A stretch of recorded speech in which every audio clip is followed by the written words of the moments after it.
नमस्कार, प्रणाम। बिहार तक देख रहे हैं आप। बिहार तक के इस खास शो में हमारे मेहमान हैं बीजेपी के राष्ट्रीय सचिव ऋतुराज सिन्हा। बिहार विधानसभा चुनाव के जब परिणाम आए तो इनकी भी चर्चा हो रही थी। चर्चा इसलिए हो रही थी कि जब बिहार की कमान में कुछ बड़े चेहरे को आप देख रहे थे तो पर्दे के पीछे भी एक चेहरा था जो लगातार गुनागणित लगा रहा था, और उस गुनागणित का परिणाम है कि एनडीए को 202 सीटें आई, रिकॉर्ड सीटें जिसे आप कह सकते हो। और इसमें इस शख्स की चर्चा खूब हुई। बिहार तक पर आपका स्वागत है ऋतुराज जी। नमस्कार, धन्यवाद। क्या कभी सोचा था कि 202 सीटें, मतलब जो बीजेपी गुनागणित लगा रही थी तो उसमें लग रहा था कि एनडीए को 202 सीटें, क्योंकि अमित शाह ने भी कभी मन से कहा नहीं, 160 सीटों पर ही अटक जा रही थी बात। देखिए, हमको इस बात का तो आभास था कि नरेंद्र मोदी जी और नीतीश जी के नाम पर और उनके किए काम पर जनता मन बना चुकी है। पर मैं इस बात को स्वीकारता हूं कि जनता ने अपेक्षा से ज्यादा आशीर्वाद दिया। हमने भी इस बात को तो नहीं लिया था कि 200 क्रॉस करेंगे। तो जनता जनार्दन है, मालिक है, उनका बहुत धन्यवाद है। उन्होंने बड़ी जिम्मेवारी दी है, बड़ा विश्वास जताया है और अब उनके विश्वास को निभाने का काम हमने शुरू भी किया है। नहीं, लेकिन एक कहते हैं ना कि बीजेपी सबसे बड़ी पार्टी, 89 सीटें, लेकिन मन में ये टीस तो रह गई कि सीएम अपना नहीं हो सका।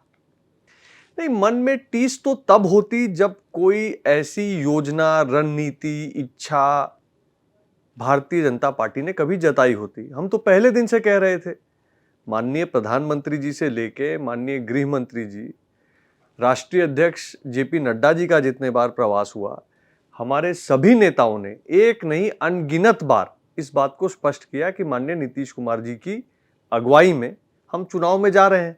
तो हमारे दिमाग में तो एकदम स्पष्ट था कि नीतीश बाबू को ही नेता मान के हम चुनाव में जा रहे हैं। तो हमारे मन में किसी प्रकार की कुंठा होने का सवाल कहाँ है।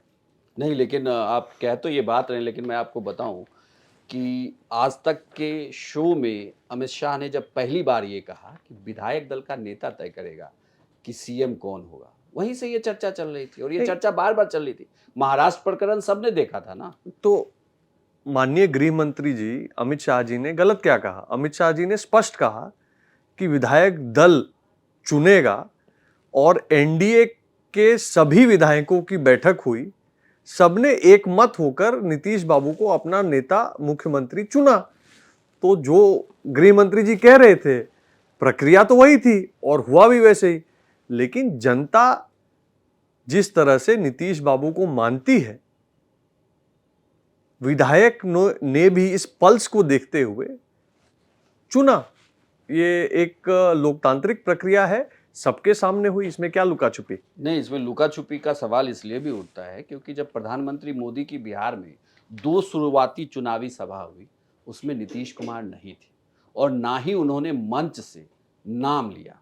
इसलिए ये सवाल उठ रहा था, बार-बार ये कहा जा रहा था कि भाई कब होगा वो क्षण जब कहा जाएगा कि नीतीश जी की अगुवाई में ही चुनाव लड़ रहे हैं हम। 202 सीटें ठीक है, बनेंगे सीएम या नहीं? देखिए, ये सोचने और देखने का नजरिया हो सकता है। मैं आपको अनगिनत उदाहरण दे सकता हूं, जब नीतीश जी प्रधानमंत्री जी के मंच पे भी थे और जब प्रधानमंत्री जी ने उनको संबोधित भी किया और बाद में प्रधानमंत्री जी, गृह मंत्री जी, नड्डा जी के तरफ से नीतीश जी के अगुवाई में चुनाव जाने की बात कही भी गई। तो ये नजरिए का खेल है। आप क्या देखना चाहते हो? आप सिर्फ वो 2 बार देखना चाहते हो जब किसी कारणवश मुख्यमंत्री जी प्रधानमंत्री जी के साथ मंच साझा नहीं कर पाए, या आप ऐसे अनेकों प्रकरण देख सकते हो जब प्रधानमंत्री जी और नीतीश जी की जो बॉडी लैंग्वेज है, जो आत्मीयता है, वो एकदम उभर के आई कि दोनों के बीच में कितना सुंदर इक्वेशन और कितना बढ़िया तालमेल हम सबने देखा। चलिए, अब तो जो होना था वो हो गया, वो सीएम है, लेकिन अब कितने दिनों तक है? क्या बीजेपी का अपना सीएम होने वाला है? देखिए, मेरा मानना है कि आदमी को ना भूत में जीना चाहिए ना भविष्य में, वर्तमान पे ध्यान केंद्रित करना चाहिए। शपथ ग्रहण को अभी मात्र कुछ ही दिन, कुछ हफ्ते हुए हैं और नीतीश जी पूरी तरह से अपने मंत्रिमंडल को एक्शन ओरिएंटेड रूप से ड्राइव कर रहे हैं, 3-3 नए मंत्रालय रोजगार सृजन को केंद्र बनाकर उस बिल्कुल। एजेंडे को लेकर बन रहे हैं। कानून व्यवस्था की बात हो, अतिक्रमण हटाने की बात हो, बिहार की छवि सुधारने की बात हो, विभिन्न क्षेत्रों में जिस तीव्रता से पिछले 2 हफ्ते में काम हुआ है, एक बात तो स्पष्ट है कि नीतीश जी ना सिर्फ 10वीं बार सीएम बने हैं, सीएम बनने के बाद डबल जोश से नीतीश बाबू ने काम को आगे बढ़ाने का सोचा है, ये तो जनता कह रही है। तो ये क्या पहले से तय था कि मंत्रालय में गृह मंत्रालय इस बार ले लिया जाएगा, ये या सब कुछ चुनाव के बाद तय हुआ? देखिए, मैं तो उस बैठक में सहभागी नहीं था, तो मेरा इस पे बहुत ज़्यादा टिप्पणी करना उचित नहीं होगा। लेकिन मुझे लगता है कि मंत्रिमंडल में पोर्टफोलियो बांटना मुख्यमंत्री का या प्रधानमंत्री का विशेषाधिकार होता है। तो कुछ तो सीएम साहब ने देखा होगा कि उन्होंने ऐसा निर्णय लिया कि इस बार गृह मंत्री के रूप में ये भूमिका सम्राट चौधरी जी को दी जाए। और मुझे लगता है कि जब सीएम साहब ने उनको ये मैंडेट दिया होगा तो अपनी अपेक्षाओं को भी स्पष्ट किया होगा, जैसे सभी मंत्रियों के लिए करते हैं। तो कभी कभी चेंज अच्छा भी होता है, एक नयापन, एक नई एनर्जी, एक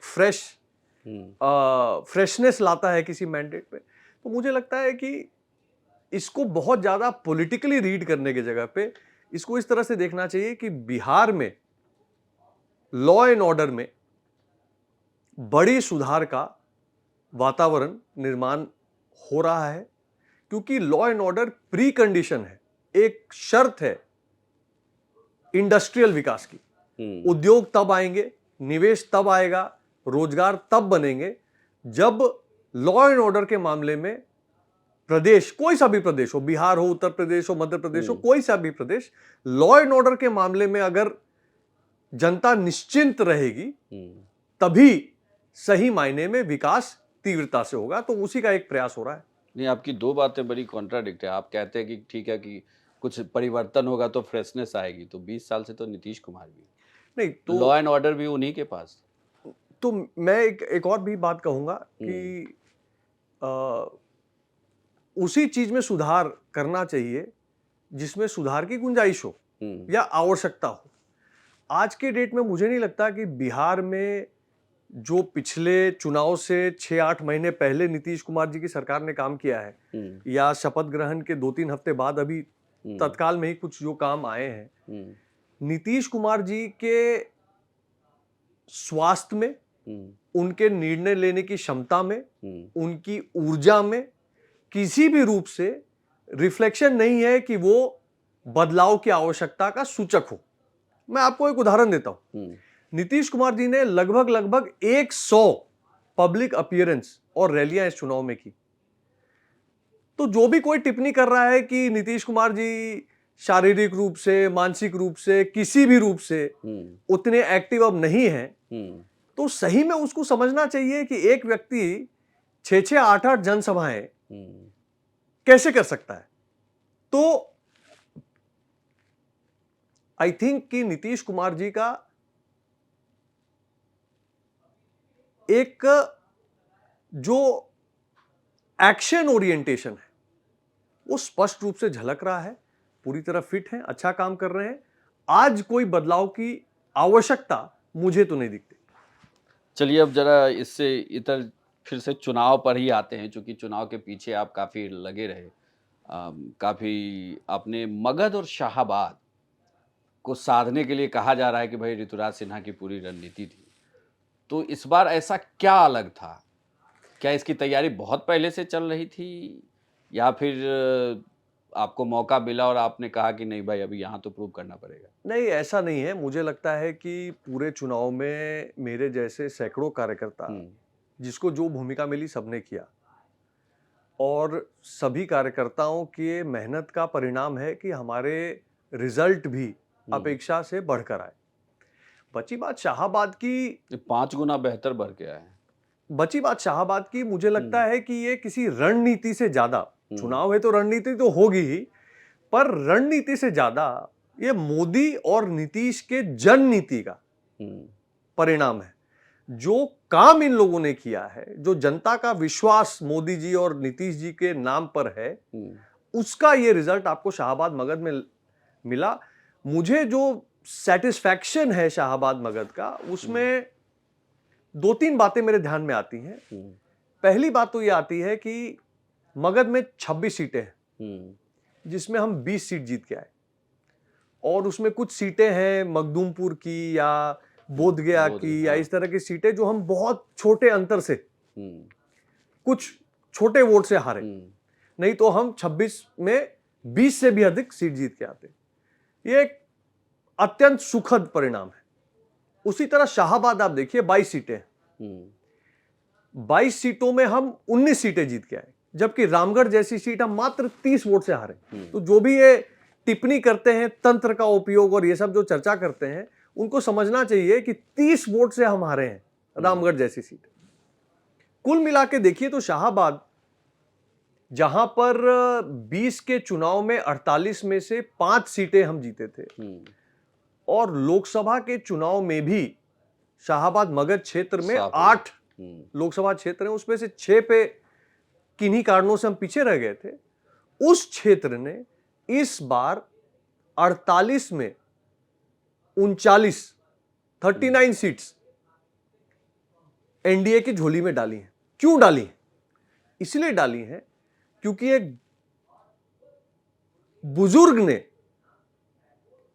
मैं भोजपुरिया हूं, आरा के एक ग्रामीण क्षेत्र के एक पंचायत स्तर के छोटी बैठक में एक बाबा ने मुझे बात कही थी चुनाव से करीबन 4 महीना पहले, और मैं आपको सुना देता हूं अक्षर से। उन्होंने कहा मुझे, मैंने पूछा कि बाबा कहाँ हुए चुनाव में, तो हमको उन्होंने कहा उस समय कि बउआ 20 के खीस और 24 के 30 सुधारे के बाद। तो जो लोग भोजपुरी समझते हैं, पब्लिक का मूड 3 महीना पहले ही स्पष्ट था। संगठन ने क्या काम किया कि वो पब्लिक की मूड को मतदान केंद्र तक लाने का प्रयोजन किया, उसका एक भूमिका बनाई, एक मेहनत की, उसका रिजल्ट है। लेकिन इसके पीछे तो ये भी कहा जा रहा है कि हमने देखा कि जिस तरीके से एनडीए की जब सीट शेयरिंग की बात हो रही थी तो बातें फंसी हुई भी थी, और जब भी ऐसी तस्वीर आती थी तो उस तस्वीर में आप भी दिख रहे थे कि चाहे उपेंद्र कुशवाहा के पास जा रहे हो या फिर अब बातचीत मांझी जी से हो या फिर चिराग पासवान से हो, तो गठबंधन में दल तो सब साथ थे, लेकिन बात बन क्यों नहीं रही थी बार बार? क्या वो पहले से ही चीजें तय हो रही थी? क्योंकि अब देखिए, अब इसके पीछे मैं एक और सवाल जोड़ के, क्योंकि जैसे दीपक प्रकाश को मंत्री बनाया गया तो उपेंद्र जी ने कहा कि भाई ये तो तय था कि हमें एक एमएलसी पद दिया जाएगा, तो हमने अपने बेटे को भेज दिया। तो क्या ये सारी बातें उसी वक्त हो रही थी? नहीं, देखिए रणनीति टीवी पे बात करने का विषय तो नहीं है, तो नहीं, चूंकि आप उस मीटिंग में थे। नहीं, मैं क्या वो सीट शेयरिंग फंसी हुई थी? देखिए, मैं फिर तुलनात्मक, देखिए कोई भी जो पॉलिटिकल विश्लेषक है वो कहेगा कि इस बार गृह मंत्री अमित शाह जी के नेतृत्व में माननीय धर्मेंद्र प्रधान जी जो चुनाव प्रभारी हमारे थे, उनके कुशल व्यवस्था में, विनोद तावड़े जी के नेतृत्व में seat sharing Bharatiya Janata party ने और एनडीए ने सही समय पे निपटा लिया। विपक्ष को भी आपने देखा, टेबल कुर्सी चल रहा था, आखिरी समय तक जो है फ्रेंडली फाइट, एक एक सीट पे 2-2 दल महागठबंधन के लड़ रहे थे। तो मुझे लगता है कि एक अच्छी प्लानिंग के साथ, एक अच्छे वातावरण में, ओपननेस के साथ, चुनाव जीतने के लक्ष्य को लेते हुए और विनेबिलिटी को सर्वप्रथम रखते हुए एक सकारात्मक वातावरण में चर्चा हुई। और ऐसा कभी नहीं होता भाई साहब कि कोई किसी बात पे मतभेद ही नहीं होगा, ऐसा तो संभव ही नहीं है। घर में नहीं होता है तो पॉलिटिकल पार्टी में कहां चुनाव के बीच होगा। लेकिन मतभेद को सुलझाने की एकाग्रता, उसकी रीजनेबलनेस सबने दिखाई। मांझी जी ने, उपेंद्र कुशवाहा जी ने, चिराग पासवान जी ने, जदयू की पूरी टीम ने, ललन बाबू ने, संजय झा जी ने जिस मैच्योरिटी के साथ इस पूरे चीज को हैंडल किया, उसका भी एक बहुत बड़ा फैक्टर इस रिजल्ट में रहा है सीट शेयरिंग, जिलावार, विनिंग कैंडिडेट को आगे रखते हुए, कास्ट कॉम्बिनेशन को बैठाते हुए, कौन सा सिंबल सबसे उपयुक्त रहेगा उसको अकोमोडेट करते हुए एक बहुत ही अच्छा रचना बनी है। और मुझे लगता है इसका पूरा श्रेय सभी पार्टियों के नेतृत्व को जाता है कि उन्होंने बड़प्पन भी दिखाया और सबके हित में, एनडीए के हित में निर्णय लिए, अपने छोटे हित को पीछे रखा। दीपक प्रकाश जी के मंत्री बनने पे आपका कोई टेक? क्या कोई चर्चा उसी वक्त हो गई थी कि एमएलसी का एक पद दिया जा रहा है तो भाई? देखिए, ये बात पहले से स्पष्ट थी कि आरएलएम के कोटे में आरएलएम के कोटे में एक एमएलसी जाएगा, ये बात पहले से तय थी। अब ये पूरी तरह से उपेंद्र कुशवाहा जी का निर्णय है कि वो एमएलसी के लिए किसको मनोनीत करें अपने पार्टी से और मंत्री पद के लिए वो किसको उचित समझे। मेरा जहां तक मानना है, दीपक जी से मेरी एक ही 2 बार की भेंट है, पर युवा है, शिक्षित है, आईटी के प्रोफेशनल है, एक बहुत ही मैच्योर और रीजनेबल व्यक्ति के रूप में मेरी जो भी संवाद बातचीत उनसे हुई, तो मुझे लगता है बिहार के लिए जनरली अच्छा है ना कि नई पीढ़ी, युवा पीढ़ी सामने आई। हम शाहबाद मगध की बात कर रहे थे, लोग उसमें आंकड़े में फंसते हैं। उसको अगर और बारीकी से आप देखें, शाहबाद मगध में हमने 17 फर्स्ट टाइम कैंडिडेट्स दिए जिन्होंने अपने जीवन में कभी चुनाव नहीं लड़ा। उसमें से 14 जीत के आए। हमारे बीजेपी के विधायकों में 7 विधायक ऐसे चुन के आए हैं शाहबाद मगध से जिनकी आयु 45 साल से कम की है। तो युवा, शिक्षित युवा, मेहनत करने की क्षमता रखने वाला युवा बिहार की राजनीति में बड़ी भूमिका में, सक्रिय भूमिका में आ रहा है। ये तो हमारे प्रदेश के लिए अच्छी बात है। एक और चीज कही जा रही थी आपके लिए कि जब कैंडिडेट का सिलेक्शन हो रहा था तो कहा जा रहा था कि भाई जो चली आ रही परंपरा थी कि अगर कोई यादव लड़ रहा है तो यादव वर्सेस यादव हो रहा है, कोई भूमिहार लड़ रहा है तो भूमिहार वर्सेस भूमिहार हो रहा है, कुशवाहा वर्सेस कुशवाहा हो रहा है। लेकिन इस बार के चुनाव में जो एक कहते हैं ना कि नीतीश कुमार ने बिहार में बड़ी सोशल इंजीनियरिंग की, जातियों को ऐसे बांध दिया है कि अब उनको मात देना बड़ी मुश्किल होती है। लेकिन एक नई कि भाई अब बीजेपी ने भी इस तरीके से रच दिया है कि एक जाति के खिलाफ दूसरी जातियों की गुटबाजी शुरू है और वो इस तरीके से शुरू हो रही कि ये चुनाव जीत जा रहे हैं। क्या इस तरीके से भी कोई प्लानिंग हुई थी इस बार की, चलिए भाई हम इस जाति के खिलाफ इस बार कैंडिडेट बदल देंगे, जीत नहीं रहे तो हम हटाओ इनको, हम दूसरी जाति का समीकरण लाते हैं? देखिए, किसी भी पॉलिटिकल व्यू रचना में जाति एक बड़ी सच्चाई है जिसको आपको एक फाइनल निर्णय में एक फैक्टर पकड़ के चलना पड़ता है। पर मेरा मानना है कि मात्र जाति, इकलौती जाति फैक्टर नहीं हो सकती। और कहीं ना कहीं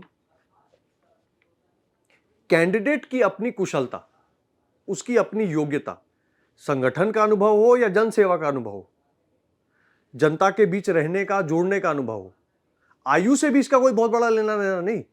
हमारे कई 60+ विधायक मैं ऐसे गिना सकता हूं जो आज भी इस तरह से खटते हैं जैसे उनके बेटे नहीं खट सकते। तो कई सारे फैक्टर्स को जोड़ के चलना पड़ता है। जाति एक सच्चाई है, राजनीतिक सच्चाई है, पर मुझे लगता है कि आने वाले समय में जैसे देश के अन्य प्रांतों में धीरे धीरे, आप दिल्ली ही देख लो, आप यहां पे जाति लेसर फैक्टर बनती जा रही है चुनावी राजनीति में। बिहार में आज एक प्रचंड फैक्टर है, पर अगर आप 20 साल 25 साल की आगे की योजना देखोगे तो आप देखोगे कि 25 साल पहले जितना जाति का आधारित राजनीति था 2000 में, उसकी तुलना में आज शायद हल्का पड़ा है और आगे 25 साल में और हल्का पड़ेगा। तो जाति एक सच्चाई है, पर उसको singular factor Bharatiya Janata party ने कभी माना ही नहीं है और मुझे लगता है कि समाज भी उसको नहीं मानता। अच्छा ठीक है, जैसे आप कह रहे हैं कि जाति फैक्टर नहीं, लेकिन आप लोग 202 सीटें लेकर आए, लेकिन उसमें तेजस्वी यादव ने हाल में ही एक इंटरव्यू दिया है कपिल सिब्बल को। कपिल सिब्बल सपा से राज्यसभा के सांसद हैं इस बार, पहले वो कांग्रेस से थे। और देश के नामी गिरामी वकील भी हैं वो। तो उसमें उन्होंने कहा है कि भाई लोकतंत्र हारी है, मशीनरी जीत गया है। और जो आप इसके पहले चर्चा कर रहे थे कि भाई हम तो बस लोगों को बूथ तक लेकर आए हैं, तो वो ये आरोप लगा रहे हैं कि वो 10,000 वाली योजना काम कर मुझे लगता है कि जो भी ऐसी बात कह रहा है वो लोकतांत्रिक प्रक्रिया का तिरस्कार कर रहा है, बिहार की जनता को गाली दे रहा है। मैं बताता हूं क्यों। बिहार की जनता ने इस बार 1951 के बाद सर्वाधिक वोटिंग किया है, 67%। मतलब 2/3 लोगों ने निकलकर वोट किया है। लगभग 5 करोड़ लोगों ने लोकतंत्र के इस महापर्व में, चुनाव में हिस्सा लिया है। हमारी बहनों ने पुरुषों से अधिक बाहर निकल के वोट दिया है। अब इसको कह देना कि तो मशीनरी की जीत है, तो मुझे लगता है कि नाच ना आए आंगन टेढ़ा, ये वो वाली बात हो गई। एक ढर्रा बन गया है इस देश में कि जहां जहां विपक्ष जीतता है, हिमाचल, कर्नाटक, वहां ईवीएम ठीक चलता है, वहां चुनाव आयोग भी अच्छी भूमिका में रहता है, वहां सरकारी तंत्र भी सुचारू रूप से चलता होता है। और जहां इनकी पराजय होती है, ये सीधा संविधान को खतरे में डाल देते हैं। ईवीएम क्या, पूरी मशीनरी को गाली देना शुरू कर देते हैं। अब पूरा देश भी, देश का बच्चा बच्चा भी इस स्क्रिप्ट को जान चुका है। किसी को इस बात पर अब रत्ती भर भी भरोसा नहीं है। लेकिन ये भी तो सच है ना कि चुनाव से पहले 40,000 करोड़ रुपए की योजना सीधे तौर पर बिहार में दी गई है। इसको तो कोई झुठला नहीं सकता। नहीं, आप मुझे बताएं कि मतलब ऐसी क्या, मतलब जब सरकार में आप ही थे तो फिर ठीक नहीं, चुनाव से पहले दे देना। अगर तेजस्वी जी चुनाव से पहले कहते हैं कि मैं 10 लाख रोजगार दे दूंगा आते के साथ, वो प्रलोभन नहीं है। जब तेजस्वी जी कहते हैं कि मैं माई बहन योजना के तहत, दे देंगे और दे दिया, दोनों में तो ऐसा फर्क है। सरकार अपना काम करे कि ना करे? सरकार अपना काम करे कि ना चुनाव करे? हो जाने दे। सरकार मतलब आप क्या, रुक जाए। नहीं, मैं पूछना चाहता हूं कि आप क्या चाहते हो कि सरकार अपना काम करना बंद कर दे? सरकार तो अपना काम करेगी ना। सरकार की योजना है, अगर मेट्रो का उद्घाटन होना है तो होना है। अब उसको चुनाव से जोड़ के क्यों ले रहे हो आप? एयरपोर्ट बनने हैं, उसका उद्घाटन होना है, किसी बड़े प्रोजेक्ट का शिलान्यास होना है, कोई एक्सप्रेसवे बनना है, कोई बिजली की 125 यूनिट माफ करने की स्कीम है, उसको लागू करना है। ये जीविका दीदी का जो योजना है, ये कोई चुनाव के 1 महीने पहले जन्मा है क्या? ये 10 साल से बिहार में मॉडल चल रहा है महिलाओं के बीच में स्वरोजगार को एनकरेज करने का। देश भर में माना जाता है कि ये नीतीश कुमार जी की, बिहार सरकार की एक बड़ी उपलब्धि है। तो अब इसको अचानक से आप इसमें क्यों जोड़ रहे हो? मैं ये पूछता हूं कि जब कांग्रेसी सरकारें कमिट करती हैं कि हम सत्ता में आते के साथ फलां चीजें फ्री कर देंगे, आम आदमी पार्टी कमिट करती है, कांग्रेस पार्टी कमिट करती है, तो किसी के चेहरे पे कोई शिकन नहीं आता। और हमारी सरकार कमिट नहीं कर रही है, हमारी सरकारें जब करके दे रही हैं तो लोगों को परेशानी है। ये कहां की एक और चीज कही है तेजस्वी ने, सिर्फ तेजस्वी ने नहीं बल्कि प्रशांत किशोर ने भी कहा है। उन्होंने कहा है कि देखिए कोई तो अदृश्य ताकत है, ये ऐसे हुआ नहीं, खास करके ये इशारा ईवीएम की तरफ से था। लेकिन उनका कहना था कि कोई हमारे पास सबूत नहीं है। नहीं, ऐसा है, मैं थोड़ा सा इसको विस्तार से लेना चाहूंगा, बिल्कुल, है ना। प्रशांत जी के इलेक्ट्रल परफॉर्मेंस पे पहले आ जाते हैं। प्रशांत किशोर जी का जो प्रयास था उसको जनता ने सिरे से नकारा है। 238 सीटों पर वो अंतोगत्वा चुनाव लड़े, उनके कई सारे प्रत्याशी मतदान से पहले ही विड्रॉ हो गए। तो बीजेपी के साथ आ गए, दबाव था ज्यादा। ऐसा है, पूरी बात सुन लिया जाए। 238 सीटों पे उनके प्रत्याशी लड़े, उसमें से 235 या इस तरह की कोई आंकड़ा है। 236 जमानत जब्त 236 जमानत जब्त हुआ, 2 सीट छोड़ के बाकी सब जगह जमानत जब्त हुआ। जब्त हुई। मेरा ये मानना है कि प्रशांत किशोर जी की चुनाव का जो रिजल्ट है वो 3 चीज का बहुत क्लियर सूचक है। पहला, जनता के बीच अपनी विचार लेके आप जाओ, जनता स्वागत करेगी। अगर आपका मॉडल सिर्फ दूसरे पे दोषारोपण करने का है तो कहीं ना कहीं वो फेल हुआ है, जैसा हम देख रहे हैं। दोषारोपण का एक बड़ा कल्चर उन्होंने सेट किया। दूसरा, संगठनात्मक दृष्टि से चुनाव संगठन और कार्यकर्ताओं से लड़ा जा सकता है, पेड वर्कर से नहीं। और तीसरी बात कि प्रशांत किशोर जी ने जो स्वयं चुनाव लड़ने से पीछे हटने की कार्रवाई की, अगर नेता नेतृत्व आगे बढ़ के नहीं करेगा तो कहां से जनता उसके पीछे आएगी। तो ये 3 लर्निंग सामने आते हैं। हालांकि मैं प्रशांत किशोर जी को नसीहत देने के पोजीशन में नहीं हूं, पर मैं प्रशांत किशोर जी की बहुत अच्छी भी पहलू बताता हूं। प्रशांत किशोर जी एक सेल्फ मेड बिहारी हैं। करेक्ट। उन्होंने अपने मेहनत से, अपनी प्रतिभा से देश में अपना नाम किया है। हर एक बिहारी को उन पे गर्व है।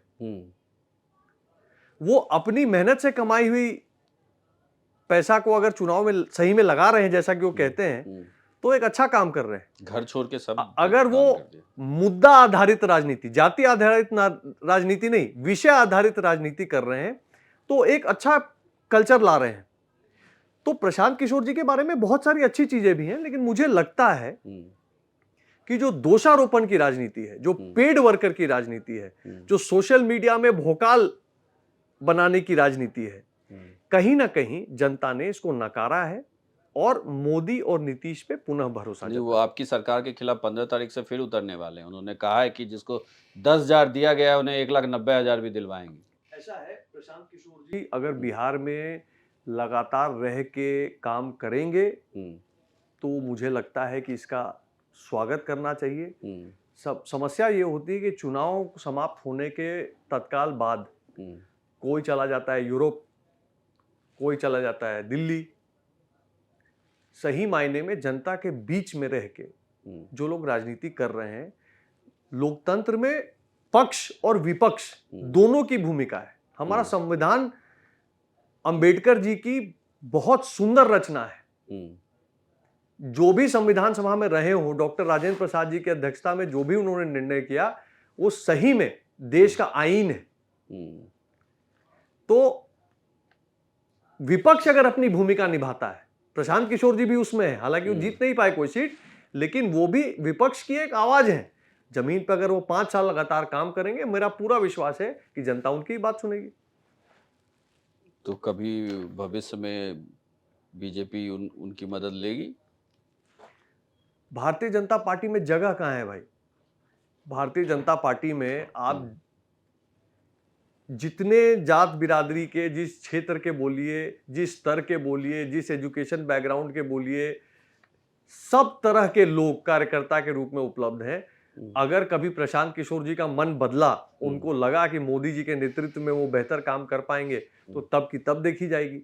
आज तो भारतीय जनता पार्टी का परिवार परिपूर्ण है, पूरी तरह सक्षम है, और हमारे पराक्रम का या क्षमता का सर्टिफिकेट जनता जनार्दन ने भी हमको चुनाव में दिया है। इसलिए हमको अभी इसके ऊपर और कोई ज्यादा टिप्पणी की आवश्यकता नहीं। एक और दल है जिनको लेके बड़ी चर्चा हुई, वीआईपी पार्टी, मुकेश सहनी। कभी लगता है कि वो आपके साथ आ रहे हैं, कभी लगा उधर जा रहे हैं। फाइनली महागठबंधन से चुनाव लड़े और एक भी सीट जीते नहीं। तो क्या सच में कोई बात चल रही थी? मतलब चुनाव के दिन भी इस तरीके से खबरें आ जा रही थी मेरा ये कि आ रहे हैं, जा रहे हैं? देखिए, मेरा ये मानना है कि जब आप किसी समाज के एजेंडे को लेके चलते हैं और फिर समाज के एजेंडे को लेके आप आगे बढ़े और बीच में समाज के एजेंडे को आपने ड्रॉप कर दिया और आपका एक मुख्य एजेंडा बन गया कि मुझे डिप्टी सीएम बनना है, तो जितनी तेजी से आपने समाज को ड्रॉप किया, उतने तेजी से समाज ने भी आपको ड्रॉप कर दिया।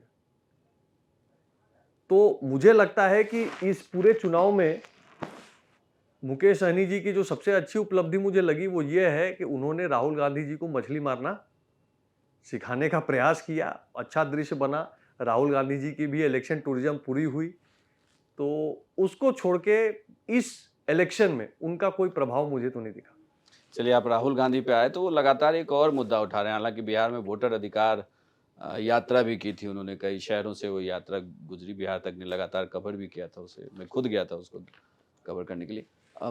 उस दौरान काफ़ी भीड़ दिख रही थी और एसआईआर एक मुद्दा भी था, लेकिन और अभी भी वो उठा रहे हैं, लगातार वो सबूत भी दे रहे हैं कि कैसे वोट चोरी हो रही है। लेकिन जिस तरीके से परिणाम आए, ऐसा लगता नहीं, ये रिफ्लेक्ट नहीं हुआ। नहीं, ये देखिए, आप सही मायने मुझे बताइए कि आपने इतना इलेक्शन कवर किया, आपको कहीं लोग मिले बहुत भारी संख्या में बहिष्कार करते हुए कि जी हमारा वोट कट गया, हमारी वोट चोरी हो गई? मतलब मैं अपना पर्सनल अनुभव बताऊं तो जिस जिस गांव में भी इनका कैंप था, मैंने वहां भी जब गांव के लोगों से बात की थी, तो मुझे उस वक्त भी ऐसा कोई मिला नहीं जो सामने से आके कहे कि मेरा वोट कट गया। ये ये क्लियर एपिक केस है। राहुल गांधी जी का फिंगर ऑन द पल्स है ही नहीं। जनता की सोच विचार पे और जमीनी सच्चाइयों से पूरी तरह डिस्कनेक्टेड है राहुल गांधी। इसका सबसे सुंदर उदाहरण वोट अधिकार यात्रा है। 15 दिन तेजस्वी जी को पोंछ बना के बिहार का भ्रमण उन्होंने किया। रिजल्ट क्या मिला? हमारे बिहार की भाषा में इसको बोलते हैं शून्य बटा सन्नाटा। जीरो रिजल्ट रहा। क्यों रहा? क्योंकि आपके कह देने से वोट चोरी जनता नहीं मानेगी ना। आप ये बताइए, आप जिस संविधान के लाल डायरी को लेके घूमते रहते हैं, कभी उसके संविधान के आर्टिकल 324 को आपने पढ़ा, जो स्पष्ट कहता है कि इलेक्शन कमीशन का काम है कि फ्री एंड फेयर इलेक्शन के लिए इलेक्टरल रोल हमेशा समय समय पे शुद्धि की जाए।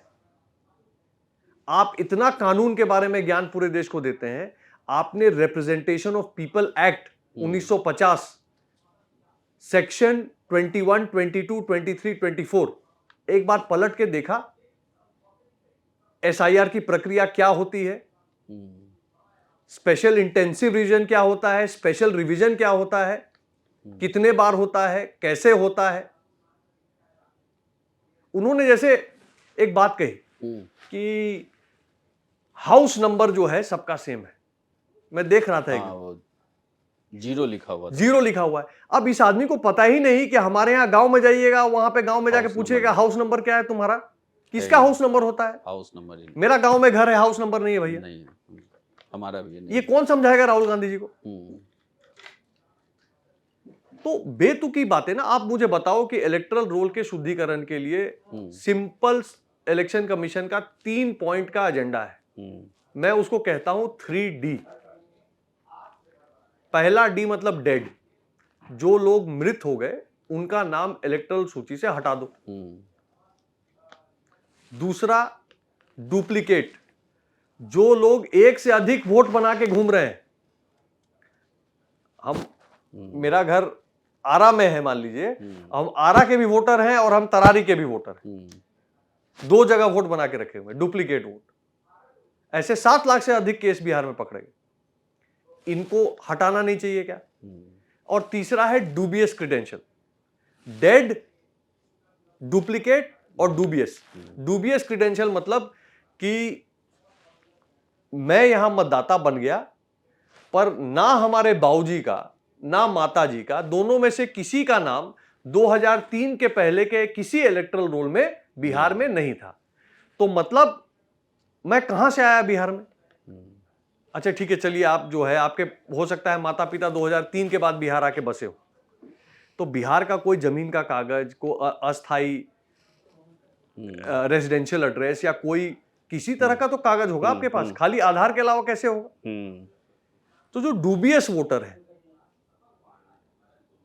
जिनको आप मान के चलो कि सीमांचल के क्षेत्र में बिहार में भारी संख्या में घुसपैठिए हैं। आप सीमांचल जाइए, माइक लेके घूमिए। रचना बनाई गई है बिहार में पाक बनाने की। पाक क्या है? P for Purnia, A for Araria के फॉर किशनगंज, के फॉर कटिहार, PAKK, इन 4 जिलों को ये घुसपैठियों का गढ़ बनाना चाहते हैं।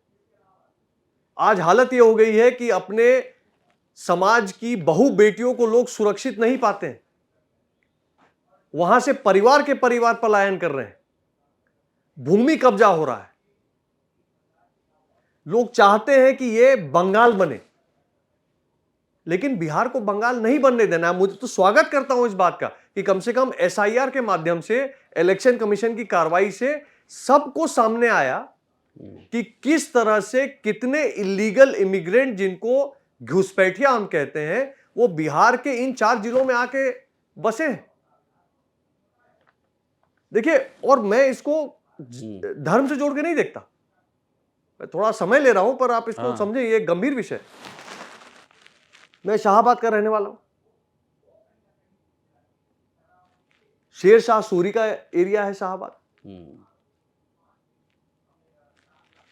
यहां के जो जन्मे अब्दुल कलाम है, मौलाना आजाद जैसे लोग हैं, वो तो उनका ही देश है भाई, कौन रोक सकता है उनको।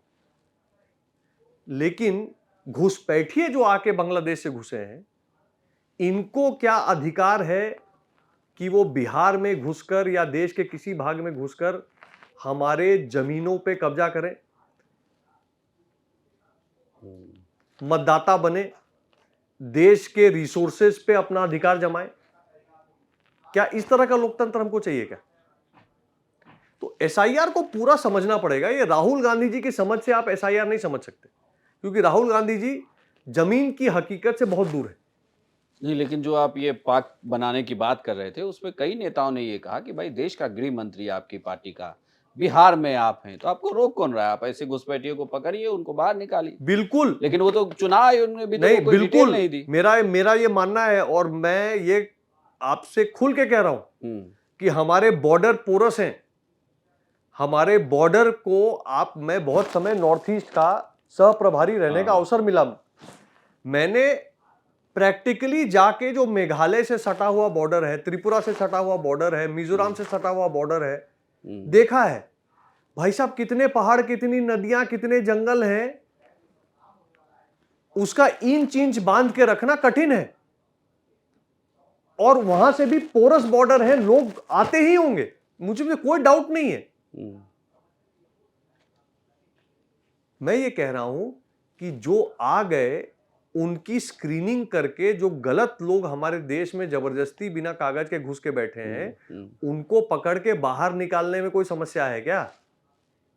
ये काहे का डिबेट है कि नहीं बॉर्डर तो आपके पास है, ठीक है, बॉर्डर ज्यादा बंदिश होनी चाहिए, बॉर्डर पे कड़ाई करो, कौन मना कर रहा है? और जो अंदर आके घुसपैठिया बैठा है, उसको बाहर निकालने से क्यों रोक रहे हो? वोट बैंक की राजनीति कितना गिराएगी इस देश को, ये तो मतलब कभी सोच के लगता है कि लोग अपने पॉलिटिकल हित को देश हित से ऊपर रखते हैं। एक चूंकि आपने जिक्र किया बंगाल का, तो थोड़ा बंगाल में चूंकि चुनाव आने वाला है, वहां तो चुनाव से पहले ऐसा लग रहा है कि धर्मयुद्ध चल रहा है। तृणमूल कांग्रेस से अब निकाल दिए गए हैं। उनका एक बयान है कि भाई हम तो बाबरी मस्जिद बनाएंगे, और कई तस्वीरें भी आई जिसमें कुछ लोग ईंट लेकर जाते हुए दिखे। अब उसे लेकर एक अलग जंग है। तो क्या बीजेपी, उसमें मैं थोड़ा एक और आपको जोड़ देता हूं, तृणमूल कांग्रेस की ही एक नेता ने कहा है कि सायोनी घोष हैं, उन्होंने कहा है कि कोई भी मंदिर बना सकता है, कोई भी मस्जिद बना सकता है, लेकिन अगर इसके पीछे किसी की मंशा यहाँ धार्मिक अशांति फैलाने की है, तो सब जानते हैं कि उन्हें बीजेपी से फंडिंग मिल रही है और बीजेपी उन्हें बंगाल में कानून व्यवस्था बिगाड़ने के लिए उकसा रही है। ऐसा है कि अगर किसी को लगता है कि बीजेपी ऐसे व्यक्ति को बैक कर सकती है जो आदमी बाबरी मस्जिद बनाने की बात कर रहा है, हुमायूं कबीर, तो मैं उनको ईश्वर सन्मति दे, ऐसी प्रार्थना के अलावा कुछ नहीं कह सकता। मैं गंभीरता पूर्वक ये कहूंगा कि इस देश में जब ओरिजिनल बाबरी मस्जिद नहीं टिक पाया, तो हुमायूं कबीर जी क्या बनाएंगे, और वो देखी जाएगी बात। देश को तय करना है, देश के मुसलमान भाइयों को तय करना है कि हमारा रोल मॉडल कौन हो। आप मस्जिद बनाओ ना, सबको अधिकार है, संविधान अधिकार देता है, आप मस्जिद बनाओ। पर जब आप मस्जिद बनाकर उसको बाबरी नाम देने की बात करते हो तो मन में चिंता आती है। क्यों आती है चिंता? चिंता इसलिए आती है कि देश के मुसलमानों को मानना है, सोचना है, तय करना है कि एक उदाहरण के रूप में देखो, एक शेरशाह सूरी, हमारे बिहार के शेरशाह सूरी हुए, शाहाबाद क्षेत्र के ही थे। इस देश की मिट्टी में जन्मा मुसलमान शेरशाह सूरी, जो आगे चलकर अपने पराक्रम से देश का एक बड़ा बादशाह बना।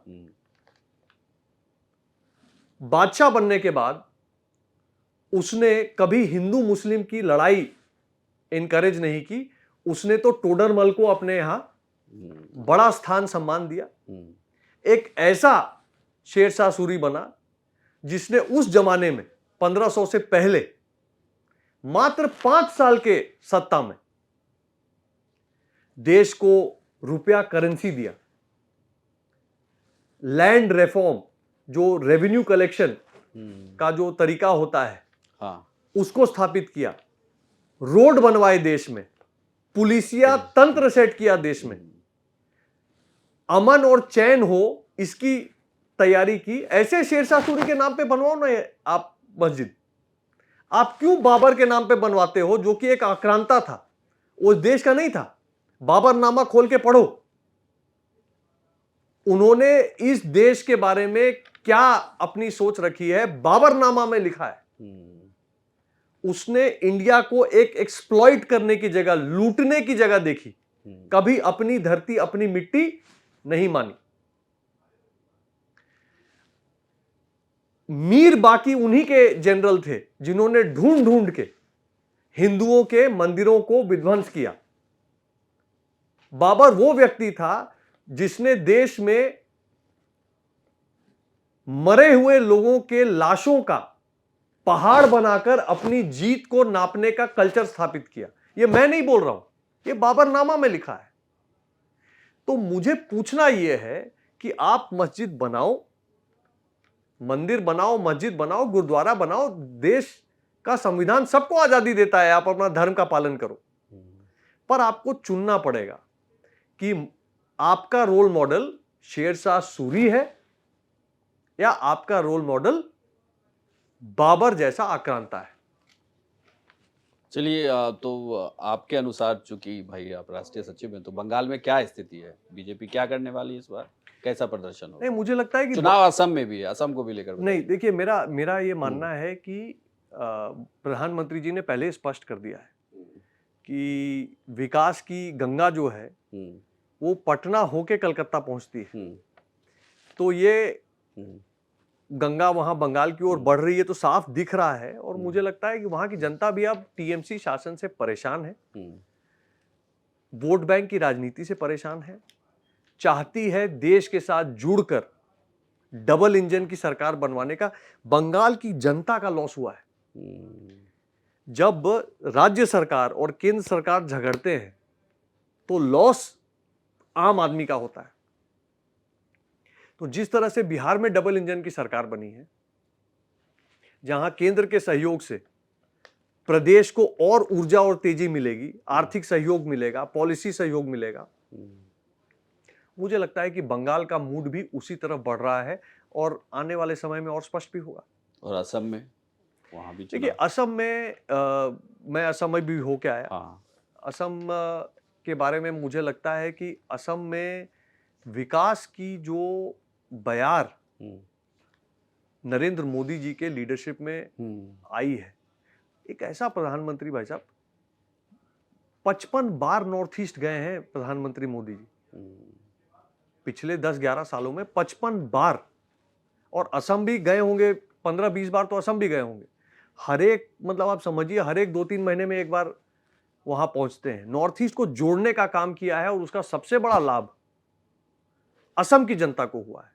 और साथ में हेमंत बिस्व शर्मा जी जैसा एक अत्यंत सुलझा हुआ, अत्यंत हाई एनर्जी और डायनेमिक सीएम भाजपा का वहां उनको मिला हुआ है। तो मुझे लगता है कि प्रधानमंत्री जी का जो फोकस असम पे है और हेमंत बिस्वा शर्मा जी की जो जमीन पर योजनाओं को उतारने की जो कला है, उनकी जो क्षमता है, जनता को इसका पुरजोर लाभ मिला है। और मुझे लगता है कि 126 सीटें असम में हैं, पिछले बार से अधिक सीटें जीतकर इस बार भारतीय जनता पार्टी असम में पूर्ण बहुमत की सरकार बनाएगी। चलिए असम से अब जरा बिहार पे लौट आते हैं। बस आखिरी सवाल है, आप एक सफल बिजनेसमैन भी हैं, सिर्फ मुझे ये बताइए कि बिहार में बेरोजगारी का दंश कब खत्म होगा, कैसे आप पलायन रोकेंगे? देखिए, मुझे लगता है कि पलायन को दो भाग में तोड़ लीजिए। पहले एक होता है फोर्स्ड माइग्रेशन, मजबूरी का पलायन, कि मेरे पंचायत में, मेरे गांव में कुछ करने को काम नहीं है और मैं मजबूरी में एक 10,000 की रोजगार के लिए अपना घर छोड़ के 500 किलोमीटर दूर जाना पड़ रहा है। इसके लिए तो सरकार को पूरी व्यवस्था करनी ही चाहिए, तो बिहार में तो और कर रही है। हाँ। उस पे आता हूं मैं। दूसरा होता है बाय चॉइस मूवमेंट। आप यहां बैठे हो, मैं यहां बैठा हूं, बेहतर शिक्षा के लिए, बेहतर रोजी रोजगार के लिए हम अपने प्रदेश से बाहर निकल के आए। इसमें क्या बुरा है? देश के संविधान का आर्टिकल 19 हर एक भारतीय नागरिक को पूरी स्वतंत्रता देता है कि देश के किसी कोने में जाकर बसे, अपनी मन चाहे रोजी रोजगार करे, पढ़ाई करे, जो करना है करे। मुझे लगता है कि बिहार सरकार को दो चीजों पे ध्यान देना चाहिए, और दे भी रही है। फोर्स माइग्रेशन ना हो, मजबूरी का माइग्रेशन ना हो, और किसी भी हालत में लोग बाहर अगर जाते हैं तो वो अनस्किल्ड बाहर ना जाए, अनसिक्योर्ड बाहर ना जाए। किसी भी व्यक्ति को तीन चीजें चाहिए होती हैं भाई साहब। रोजगार बड़ा कर रहा हो, छोटा कर रहा हो, तीन चीजों पे ऊपर कॉम्प्रोमाइज नहीं हो सकती। पहला, स्किल। अगर हम हुनर सीख के जाते हैं, सर्टिफिकेट लेके जाते हैं, तो उसी काम का हमको लाभ मिलेगा। दूसरा, सोशल सिक्योरिटी। हमको जो पीएफ, ईएसआई, बोनस, ग्रेचुइटी जो सरकार के श्रम कानून है, उसका पूरा लाभ सुनिश्चित हो, ये हमारी सरकार को अब देखना पड़ेगा। ऐसे शोषण नहीं चलेगा कि जो है गुजरात में गए तो वहां पे स्थानीय व्यक्ति को जो है उसी काम का 1.5 तनख्वाह मिल रहा है और हमको उससे काफी कम मिल रहा है। ये नहीं चलेगा। ये श्रम कानून कहता है और अब सरकार को सुनिश्चित करना पड़ेगा। और तीसरा है सम्मान। हम महाराष्ट्र गए तो कोई हमको आंख नहीं दिखा सकता, तमिलनाडु गए तो कोई हमको आंख नहीं दिखा सकता। देश हमारा भी उतना है जितना उनका है, और बिहारी विड्रॉ होके आ गए तो देश के अच्छे अच्छे तंत्र ठप हो जाएंगे। तो मेरा मानना है कि दो स्तर पे काम करना चाहिए। एक तो सरकार को सही मायने में जो 1 करोड़ रोजगार जो देने का लक्ष्य नीतीश कुमार जी ने रखा है, हर एक जिले में इंडस्ट्रियल क्लस्टर बनाने का जो रचना रखी है, महिलाओं को लखपति दीदी बनाने का, 1 करोड़ महिलाओं को लखपति दीदी बनाने का लक्ष्य रखा है। बिहार में हर एक घर की आय को बढ़ाने का जो लक्ष्य रखा है, किसानी में प्रति एकड़ आमदनी जो होती है, वार्षिक आमदनी, उसमें कैसे वृद्धि हो, एमएसपी के माध्यम से, अन्य माध्यम से, उसका जो एक रोड मैप रखा है। हमारे मैनिफेस्टो को आप देखोगे तो एक बहुत अच्छा रोड मैप रखा गया है कि फोर्स्ड माइग्रेशन बिहार से ना हो, मजबूरी में पलायन ना हो, अपने पंचायत, अपने जिले में काम मिल पाए। लेकिन साथ ही साथ अगर बिहारी में वो क्षमता है कि अपनी गुण पे वो नोएडा में आकर हर एक जर्नलिज्म के बड़े मीडिया हाउस के अंदर बिहारी अपना डंका बजा सकते हैं, आईएएस पूरे देश ने के हर एक प्रदेश में आईएएस, आईपीएस बिहार के हो सकते हैं। आईटी सेक्टर में बिहार का युवा चेन्नई में, बंबई में, पूना में, हैदराबाद में, बेंगलोर में अपनी कीर्ति स्थापित कर सकता है। तो देश हमारा है। हम अपनी स्वेच्छा से बाहर जाना चाहें, जाएं, और सफलता प्राप्त करें, अपने घर का भी नाम रोशन करें, अपने बिहार का भी नाम रोशन करें, अपने परिवार का भी नाम रोशन कोई करें। टाइमलाइन सेट की है क्या, या फिर मैनिफेस्टो पे बात 5 साल के बाद ही होगी? नहीं, मैनिफेस्टो मुझे लगता है कि इस बार आप देखेंगे कि मैनिफेस्टो पे टाइम बाउंड हम्म रिपोर्टिंग हर एक 100-200 दिन में आपको अपडेट मिलेंगे कि मैनिफेस्टो में हमने क्या वायदे किए और उस पर क्या तरक्की किया। बीजेपी का फंडा है बॉस, हम्म काम करने वाली सरकार, सोच ईमानदार और काम दमदार। चलिए 100 दिन के बाद फिर सवाल जरूर जरूर। करेंगे। बहुत बहुत धन्यवाद ऋतुराज सिन्हा थैंक जी, आप बिहार तक के मंच पर आए और आपने अच्छी बातचीत की। आप दर्शकों को यह बातचीत कैसी लगी हमें कमेंट बॉक्स में लिखकर जरूर बताइएगा, और बिहार की तमाम खबरों के लिए आप देखते रहिए सिर्फ बिहार तक।